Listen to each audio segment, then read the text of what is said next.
On this week of SportChaser, we are now in week 9 of the NFL, almost at the midway point of the season. So many teams looking to make their push for the playoffs and other teams who have been struggling mightily. We have a very special guest coming on the show today, so stay tuned. We'll talk about all that and more coming right up on SportChaser. Welcome back to the show. Today we have a very special guest, a New York Jets fan, unfortunately, Max Cantley. Max, thanks for joining the show. Unfortunately is right. It's not been a very pretty season, but I'm very proud of this franchise for their performance last week. We don't do a lot right, but we got that one. For the Jets legend, Nick Mangold. Rest in peace to not only a Jets legend, but an amazing human being. We love you, Nick. Rest in peace, Nick. Nick was a phenomenal player. If you watched, was it Rex Ryan? Yeah. His emotional moment talking about Nick Mangold after he passed away. That got to a lot of people. I will have to admit that I was tearing up from that one. That one hurt. But yeah. Just shows how great of a player and how great of a person he was. Absolutely. It's hard to then move on to a football prediction right after that, but that's what we're going to try and do. And I say we start out with no team other than the hottest one in the league. Let's start with the Colts taking on the Steelers, headed into Pittsburgh after a phenomenal win. They're the best team in the AFC. They're the best team in the NFL. At least the record says so. What's your take on that one?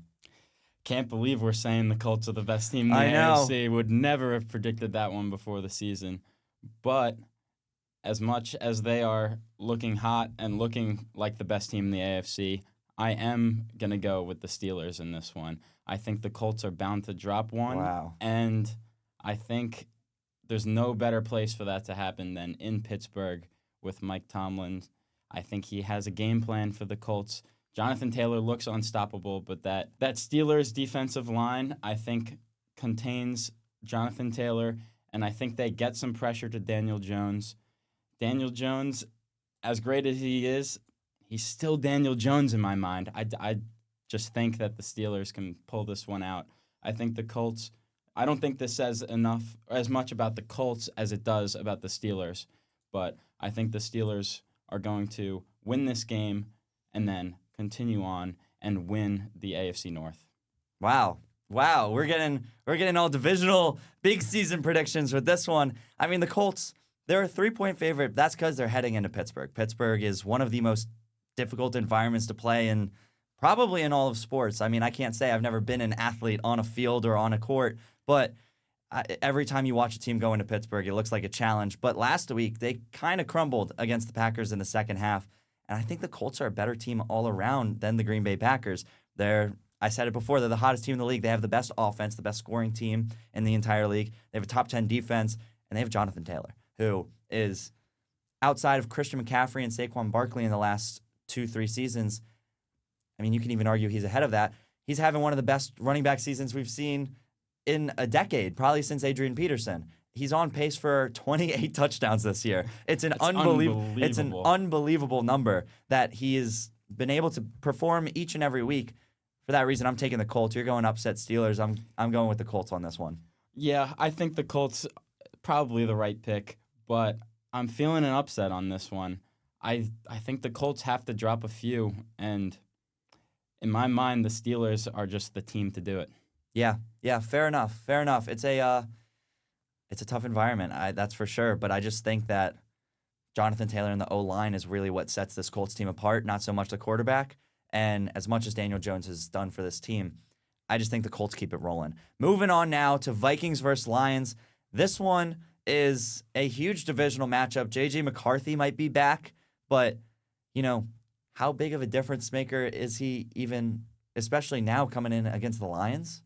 Yeah, I really think the Lions handled this one pretty well. The Carson Wentz injury, I think, hurts.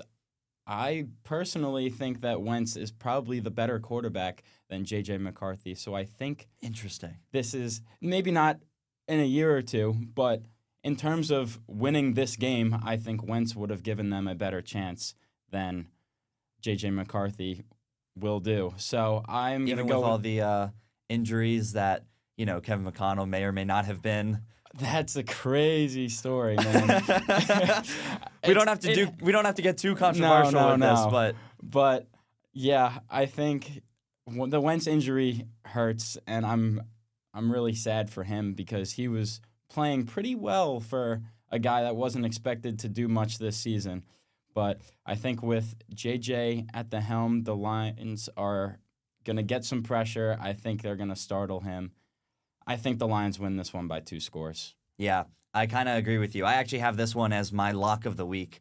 I mean, I Wow. know it's a Wow. it's a divisional game. There's some games that There are some games that are on here that you would think would be more of a lock, but the Lions coming off of a bye after a great win in their bounce back after their terrible loss to the Chiefs, they needed that bye. I just think that the Vikings, their defense is great from what we've known in the past, but last week they let up over 200 rushing yards to the Chargers, who have been banged up on the offense. Kamani Vidal. Yes, who have been banged up on the offensive line. They've been banged up in the running back room. And Detroit has Jahmyr Gibbs and David Montgomery, the best 1-2 punch. Maybe now you could say Chuba Hubbard, Rico Dowdle, but for now I'm still going with Jahmyr Gibbs on this one. And the bye week is really what makes the big difference for me. The Lions are at home. They've won the last 5 games against the Vikings. Wow. I'm going with the Lions to make that 6, and yeah, I'm going with the Lions against the Vikings. So we both agree on that one. Yeah, don't think the Vikings are putting up too much of a fight in this one. I think, like you said, the bye week is huge. That definitely becomes a factor, especially as we get later into the season. Teams that are coming off those byes, their guys are healthy. They're going to come out. Dan Campbell, 2 weeks to prepare against their division rival. I think they take care of business. Yeah. So we're agreeing on that one. Moving on now, another game that you could say would be a lock, Chargers versus Titans. I have a feeling that you're going one way with this one. Yeah, there's not too much to say about this one. The Chargers are going to dominate this one. Even in Tennessee, I think the Chargers handle this one. This will not be too much of a fight. Yeah. What do you got to say? I agree. The Titans, respectfully, are terrible. They played the Colts last week. Cam Ward knows they're terrible. He says it in press conference every week. there's always a new story. I feel like the Titans and the Dolphins are taking over as the two most, like, I don't want to be mean. I'm not going to say what I'm thinking. But thank you for not including us into that conversation. You're welcome. You're welcome. I'm sure we're on a bye this week, so can't lose this one. I hope. But we'll see after we come out off of this bye how we look. But if we go 1-16, I'll live with it. Wanted that one for Nick. Yeah, definitely. But the Titans, they got blown out by the Colts, who, I mean, they're a great team. The Titans are not. They score the fewest points per game, and the Chargers, they're coming off of a bye. That Justin Herbert said, with his time off the bye, it came at the right time. A lot of their guys got their bodies back, and that's just a huge difference maker. Joe Alt's returning. That's a huge addition to the offensive line. That's a huge, I think they would have been fine in this game, but for the rest of the season, that is going to play a huge factor. The Chargers have struggled just because of their offensive line. Herbert's had to deal with a lot of pressure with Alt and Slater out. Slater not going to be back, but Alt being back, I think makes a big difference as well.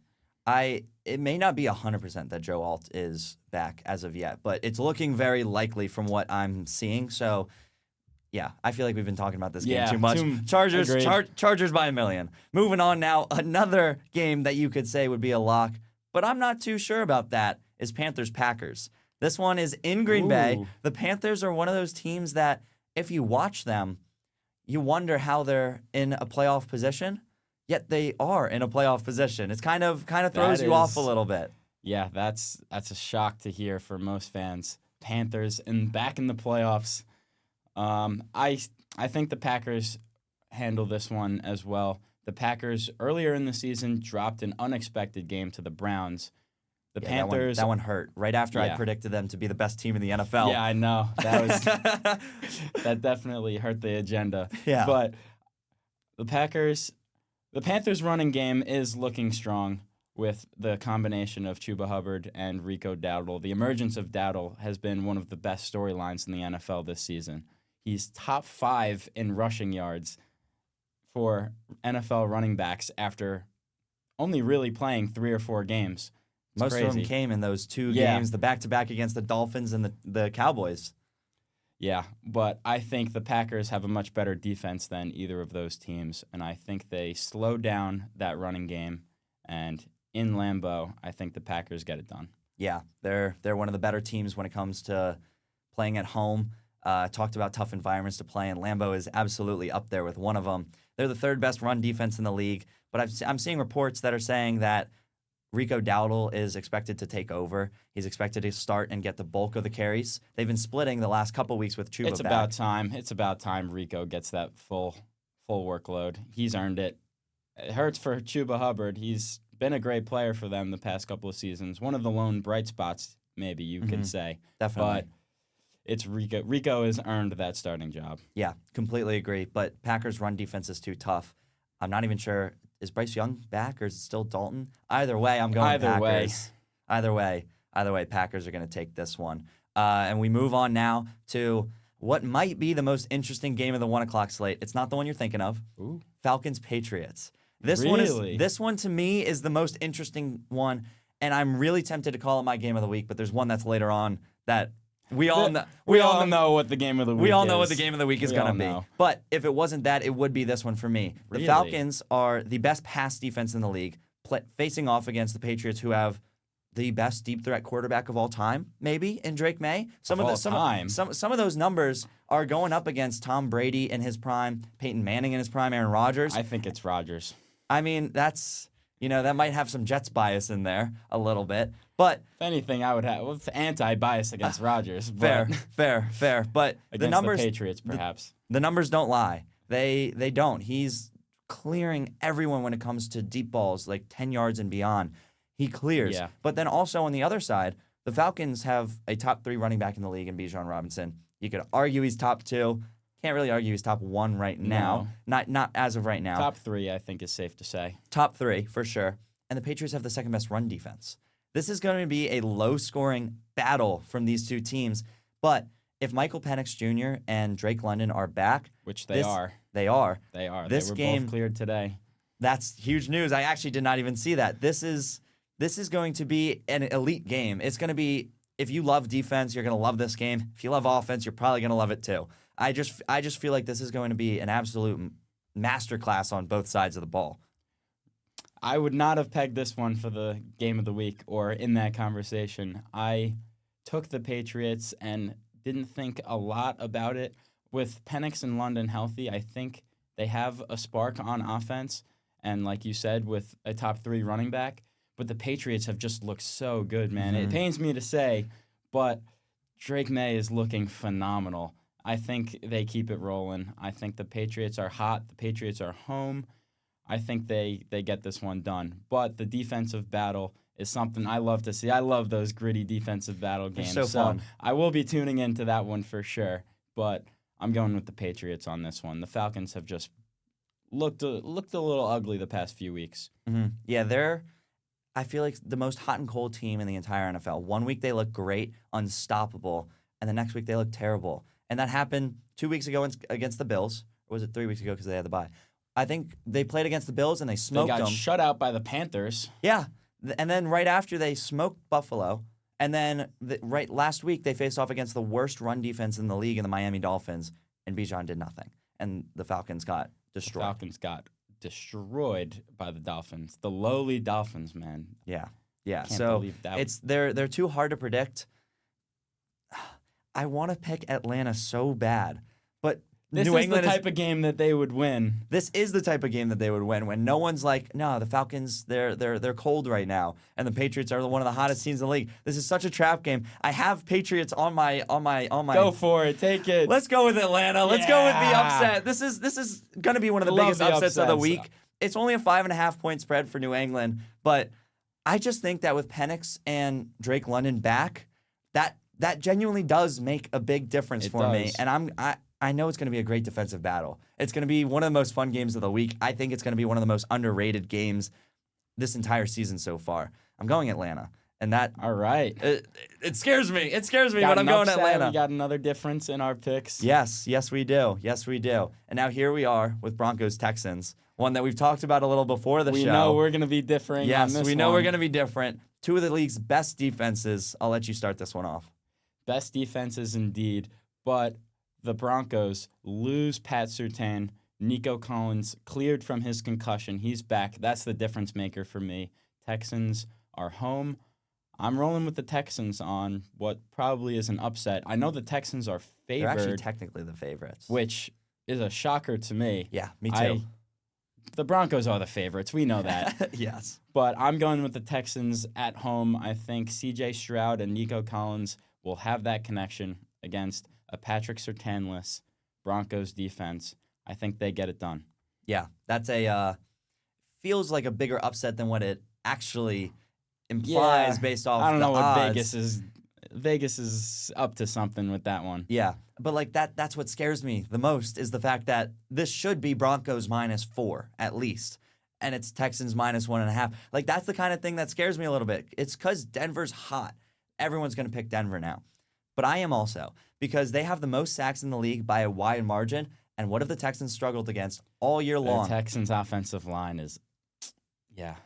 That's going to be the difference maker. If the Broncos get a lot of pressure, they could take C.J. Stroud down 5 or 6 times. I think they will win that one, but I'm going to roll. I think C.J. Stroud can get the ball out early. I think Nico Collins can win the line of scrimmage. I think the Texans take that. Yeah, I mean, I just think that Denver is going to be able to run all over Houston. They're going to be able to pressure C.J. Stroud, who he's come a long way since the beginning of the season. Offensive line has not. But C.J. Stroud has been able to find Woody Marks, who's been getting involved in the offense a ton recently. And it's been a vital part of their offense. Without him, they don't really have any guy to check down to, especially with Nico Collins, who is out. But they came and they bounced back nicely against the Niners last week. The week before, they played Seattle, who, again, is one of the teams who leads the league in pressures. And the Texans struggled. I just think that Denver's D is going to be too much. And I think that Houston is...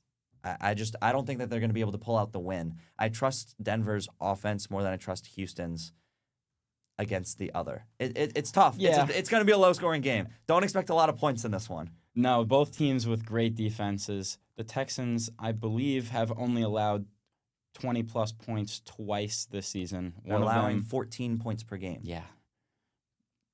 They go back and forth. They handled the 49ers pretty well. I picked the Texans last week in that game, which felt like an upset.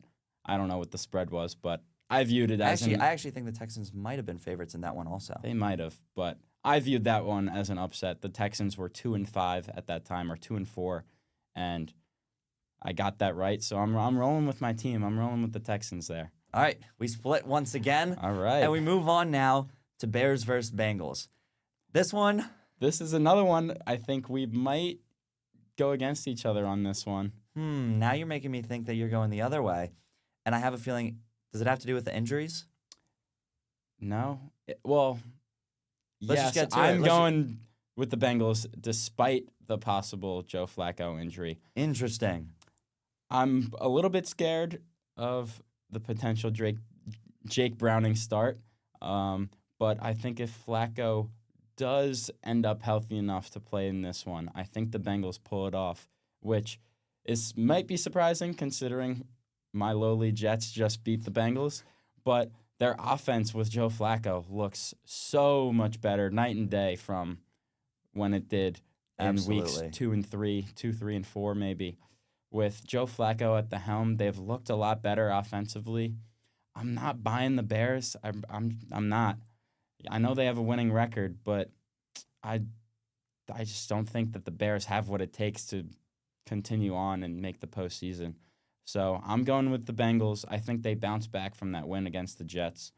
I think the Bengals, this is kind of their make or break game if they want to make a push for the playoffs. So I think they get it done. I'm going with the Bengals at home.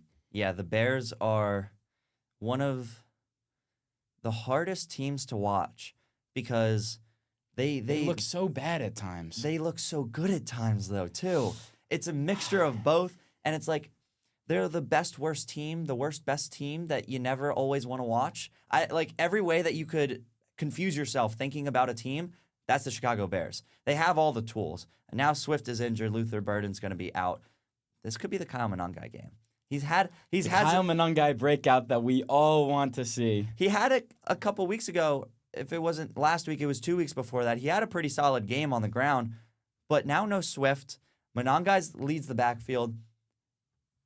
Rome Odunze and Caleb Williams, they have a great connection. There's a lot that could go so well for Chicago, but their loss against the Ravens and the Bengals' loss against the Jets last week, they're both coming off of awful losses. Neither of those two teams should have lost those two games.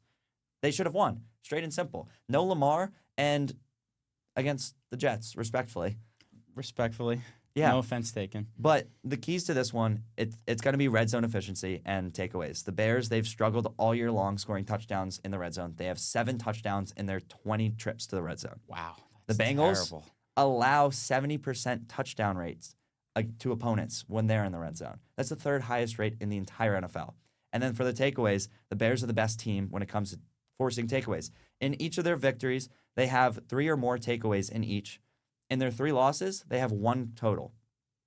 It's a night and day difference from wins to losses. I think the game hinges on if we get Joe Flacco or if we get Jake Browning. I completely agree. Jake Browning was one of the worst quarterbacks when it comes to turning the ball over that we've seen this entire year. And that's not saying... He threw some horrible interceptions, man. Just like, you look at the film and you're like, what did he see? Mm-hmm. Yeah, but in the last 3 weeks with Joe Flacco, they haven't committed a turnover. So, That being said, the takeaways is what it's really going to come down to, and that all gets answered whether or not it's Joe Flacco or it's Jake Browning. To me, I'm assuming Joe Flacco's out, but even if he's in, give me the Bears. I'm not going to make this an if statement. All right. This is gonna be another one where we flip and we move on now. 4 in a row. I think that's 5 maybe total. Not 4 in a row, but I think it's 4 or 5 total now that we're flipped. I think we've got more different than the same. Yeah. Just fun. It'll make for a fun Sunday. Yeah. So if you're watching this video, whichever one of us is more right, hope you followed that one. Hope you followed. We should have done this last week. I went 12-2 last week. Probably my best week of the season. Mm-hmm. I'm scared that I'm gonna take a regression this week, but it's due. We'll see. You're due. You're due for regression right now. But I went 9-5 in the 2 last weeks that I got out. Last week was unable to get out the predictions before the week, so just gonna not count that and move on. 18-10 overall, not terrible, but your 12-2 week. I've had some down weeks myself, but last week I think the only 2 games that I didn't get were my Jets pulling off that upset. No faith. No. I did not have any faith. And the Falcons dropping that one to the Dolphins. Yeah, I don't think anyone saw that one coming. We move on now. I believe this is the last of the 1 o'clock slate. We have the 49ers taking on the Giants. The Niners are in desperate need of a bounce-back game, and the Giants are in desperate need of Cam Scatterbo to have a new leg. Yeah, you could say that again. I think that Cam Scatterbo really was the heart and soul of this team. His energy was infectious. I think they're going to try to rally around him and pull this one out for him, but I just don't think they can do it. I think Scatterbo is a huge difference maker on that offense. So I'm going with the 49ers on this one. Crazy to say that the 49ers win a game because of health injuries. Right. Health reasons. Right. All season long, it's been pretty much the opposite. They've been winning. They've been winning, but not because they're healthy. No, I'm going with the 49ers in this one. I think they walk into New York and take that one without Cam Scatterbo. And do you believe in miracles? We finally agree on a game. I'm also going with the San Francisco 49ers to beat the Giants. I agree. Cam Scatterbo's energy, it was, you said it best. I can't pick a better word other than infectious throughout the entire team. When he went down, they all went and tapped him on the shoulder. Jackson Dart was near tears. Yeah. It was hard to watch. They did their little headbutt that they've been doing all year long whenever they both score touchdowns. It was a sad sight to see. They're a division rival for me, and I loved watching that team. It was so fun. But the Giants, they just let up a huge game to Saquon, and now they're facing off against a running back who's been even better this year in Christian McCaffrey. He's been maybe the best offensive weapon in the entire NFL outside of Jonathan Taylor. I'm going with the San Francisco 49ers to win this one. And we move on now to the biggest spread of the week, a 14-point spread for the Rams at home taking on the Saints. And those Ram games are never really home games. This one might be a home game. Yeah, 14.5-point spread. I think they're going to cover that one. Yeah. Tyler a lot of points. Shuck taking on the Rams defense in L.A. I think that one's going to be ugly. I would be shocked if they kept that one competitive. I think the Rams are going to handle that one quite easily and take down the 1-7 Saints. Yeah, I agree. Don't need to say too much about the game. No, not much but there. I will say, is this the last time that we see the Saints roster look this way with the trade deadline looming? There are a lot of rumors about Kamara, Chris Olave, perhaps. Rashid Shaheed. There are a lot of guys who have been thrown around in trade rumors. Kamara seems like he wants to stay. Will he? Will he not? Is this the last time we see the Saints team look this way? I think they move at least one of those pieces. I think it's probably going to be one of the wide receivers. I agree. I think agree. Kamara stays, but Olave and or Rashid Shaheed, I think, will depart. Going back and forth on who I think it'll be. Yeah, you don't have to pick. I don't have to put. I'm kind of putting you on the spot with that one. I don't have to. You don't have to make a pick on which or where or anything like that. But more just like the thought process of when a team makes a quarterback change. That's kind of them. A team giving up on what They're you changing thought. the structure Yes. of their organization Yes, for sure. yes, and with the trade deadline coming up, and a lot of players who are either going to need contracts soon or have just been in the trade rumors for a while. Players who can be effective for a winning Yeah. team. They have guys that they can move. Olave has looked good this year. I think Olave is going to be a target for a lot of teams with wide receiver needs. So I think Baltimore. Baltimore, maybe they Well, finally get their receiver. I feel like Chris all right. Olave is such a good fit there because he's explosive. I think he works well with Lamar Jackson. You throw I him like on the that. other side as Zay Flowers. I like that. I like that fit. I mean, they're always in the talks to get a receiver, and they never get it. So whether or not they do, We'll I don't see. know. The But- Bills, maybe? That would be good. That would be good if Josh Allen didn't throw to 10 guys a game and never focus on his main one. But that being said, we're going to move on now into Jaguars taking on the Raiders. This one, I'm surprised how close this one's supposed to be. Jaguars are 3-point favorites in this. Yeah, I was surprised by that one, too. The Raiders have not looked good. Their offensive line, very iffy. I think Genti is arguably the best player in that game, but I think the Jaguars walk into L.A. and get that one as Vegas. well. Vegas. Yeah. It's all right. It's first time on the show. He's getting used to it still. Flustered by all these cameras. But, yeah, I think Jacksonville gets that one done. I think Brian Thomas is starting to look a little bit better after his struggles to start the season. And no Travis Hunter. He may have he's going to have the whole receiver room to himself. Yeah, I think this might be a Brian Thomas breakout game this Throw it in season. air quotes. Yeah, breakout. But I think the Jaguars get that one done. I completely agree. Brian Thomas Jr., he's the best player in this game who's going to get the opportunity that he deserves to get. Ashton Genti this entire season has been the Raiders' best player, and he's not getting the attention that I believe that he deserves. Brock Bowers, though, is back. Does that make a huge difference for you, or do you still shy away from Geno Smith a little bit? I shy a lot away from Geno Smith. He's looked like arguably the worst quarterback in the league thus far, which is surprising. He really has not been that bad the past couple of seasons, but he's looked horrible. I think he's on pace for 20-something interceptions. He just has not looked the part of a starting quarterback. And yeah, Brock Bowers back gives him a great target, but he's still got to get the ball there, get it in the right spots, and I don't think Geno does that. Yeah, I agree. But I will say, I'm looking at this now. Travis Hunter, I already mentioned, is out. He's on IR because of a knee injury. Devin Lloyd, they're the AFC Defensive Player of the Month for September, and one of the best linebackers so far in the entire league this season.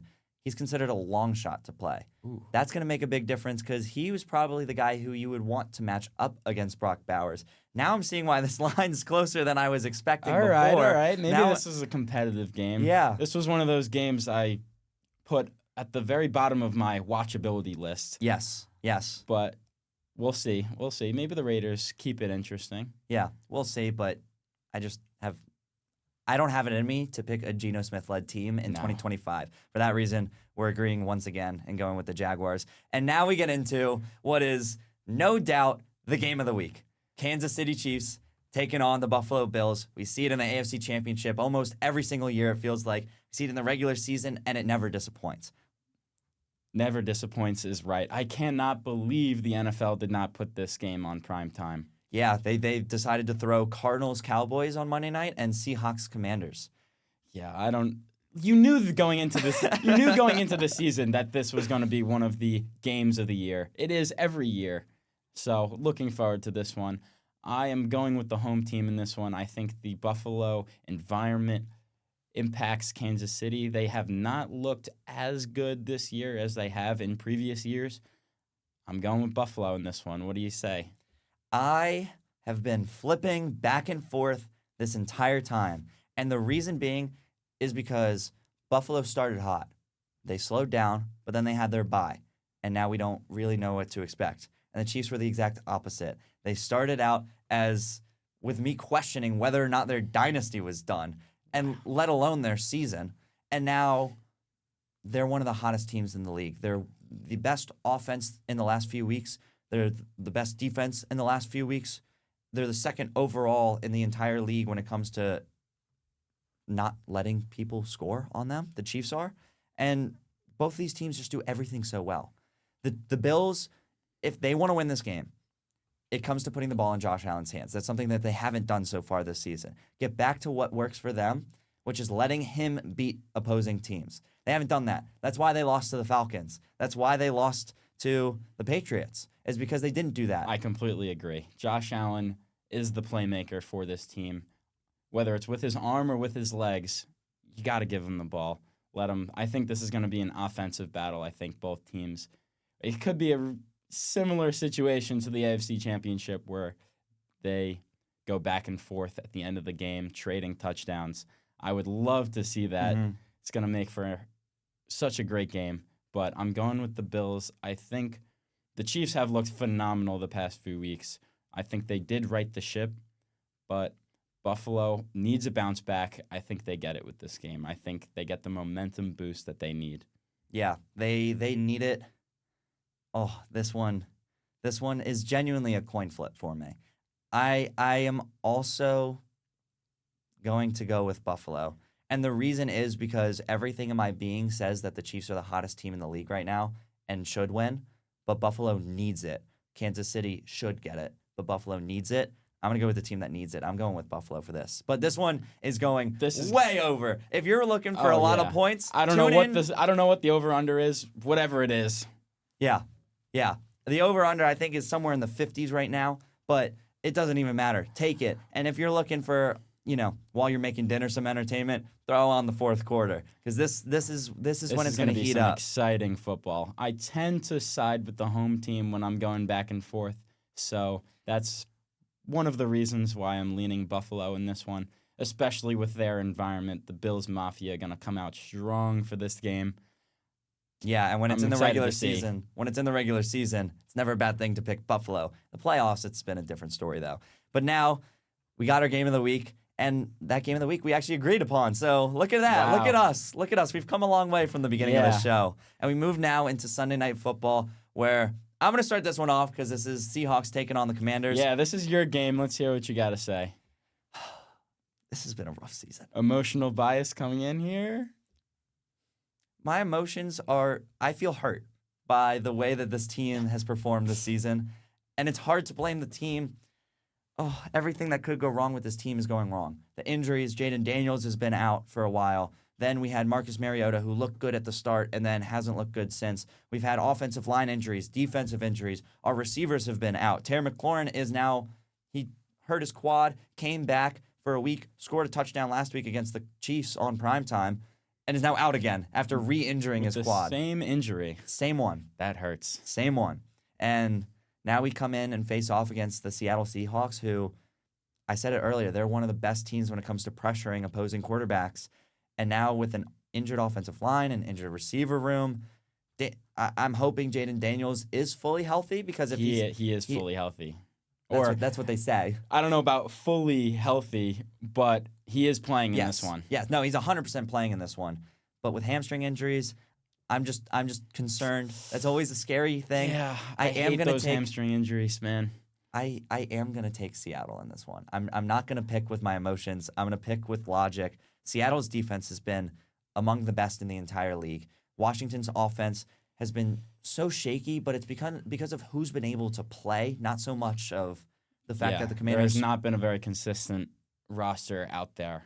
Yeah, and that makes it hard to win games. And I just think that Jackson Smith and Jigba is going to run up our defense. I love Mike Sainristil. I love Trey Amos. I'm not the biggest fan of Marshawn Lattimore, and I never have been. But You got to pick off Patrick Mahomes last week. yeah, he did. He did.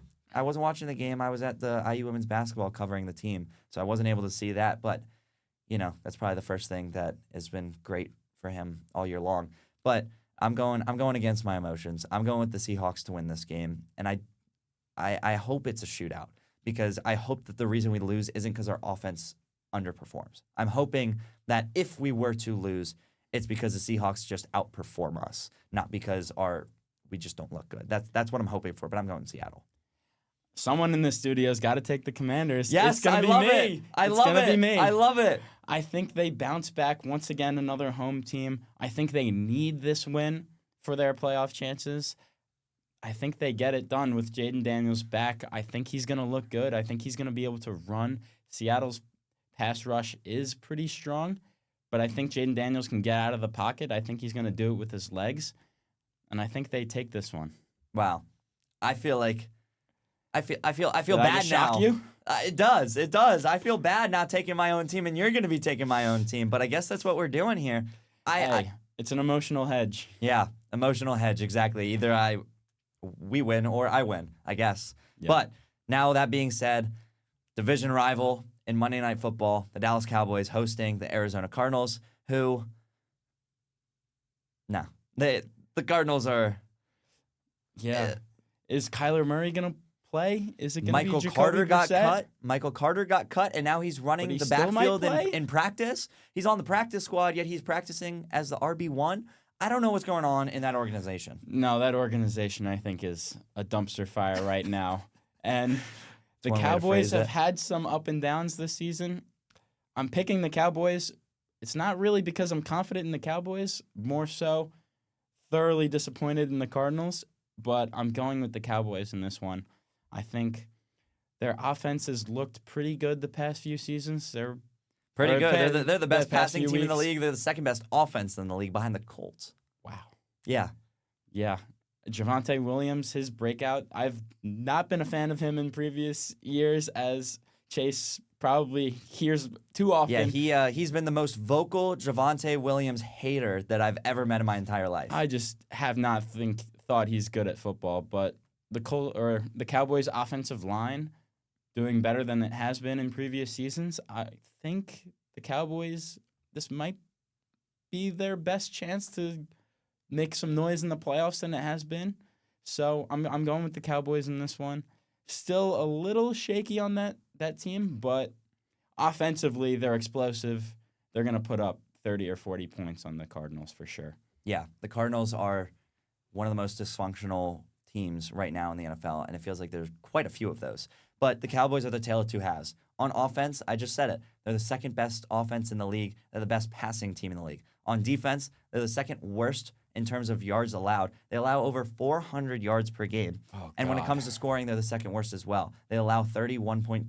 The only team that's worse is the Cincinnati Bengals, who, as you know, their defense has not been good. If you let up 39 points to the New York Jets, you have a bad defense. Yes. And Dallas is the only team, and they're within half a point per game of letting up to opponents. So it's really the tale of two halves with Dallas. For the Arizona Cardinals, they kind of need this game too. I mean, they're not necessarily out of the playoffs just yet. I can't believe that we're talking so terribly about this organization, and they're in the playoff hunt. Mm-hmm. They're looking like they could be a wild card team. I mean, the NFC West is great this year. Seahawks has been surprisingly There's been a lot of battles great. in that division. The NFC, who else? San Francisco, despite all their injuries, and then The Rams. even the Rams. Yeah, so they're in a tough division, yet they're still in the hunt. So it's dysfunctional. There's a lot of two sides with the Cowboys. I'm also going with Dallas. But I'm also going with Dallas on this one. So we agree to end it out on the show. All right. Yeah. Well, it's been a pleasure. I appreciate you having me on. We've been talking about this for a while, but glad to finally get on the mic and share my opinions. This has been a lot of fun.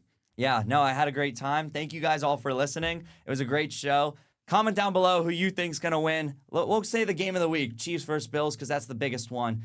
let me know down below in the comments. Follow the socials. I'll put them that way.